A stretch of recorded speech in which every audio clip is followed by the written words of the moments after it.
Welcome to Weekly Investment Podcast bersama saya Ferdiansyah Putra dari Eastspring Investment Indonesia untuk Prudential Indonesia. Akhir-akhir ini, laju inflasi yang tercatat di berbagai negara meningkat cukup tinggi. Amerika Serikat mencatat inflasi hingga 6% dan merupakan yang tertinggi dalam 30 tahun terakhir. Di Tiongkok, Badan Statistik Nasional Tiongkok menyatakan pada Oktober 2021, indeks harga produsen melonjak 13,5%. Dan ini merupakan rekor inflasi dalam 26 tahun terakhir, terutama dari sisi harga produsen.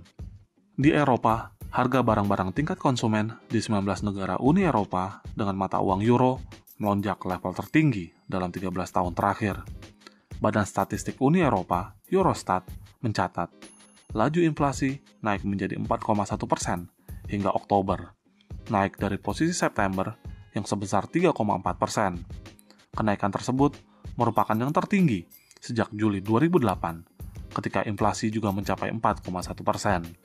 Sementara di Indonesia sendiri, menurut pemaparan dari Badan Pusat Statistik, kondisi inflasi masih terkendali, di mana tingkat inflasi dari Januari hingga Oktober 2021 mencapai 0,9%, sedangkan inflasi Oktober 2021 dibandingkan dengan Oktober 2020, yakni 1,66%.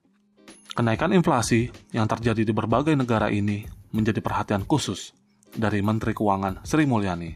Permasalahan ini dapat menimbulkan kekhawatiran bagi banyak negara, karena tren inflasi ini dapat mempengaruhi arah kebijakan moneter dari berbagai bank sentral, terutama Bank Sentral Amerika Serikat ke depannya.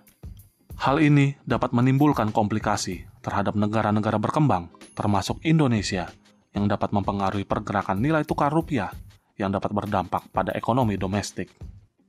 Di satu sisi, Bank Indonesia selaku otoritas moneter menyampaikan bahwa tren inflasi yang terjadi di level global bersifat sementara. Bank Indonesia menjelaskan bahwa tekanan inflasi muncul akibat adanya lonjakan dari sisi permintaan. Hal ini terutama didorong oleh mulai dibukanya sejumlah sektor perekonomian. Di sisi lain, dari sisi supply justru belum mampu memenuhi permintaan tersebut.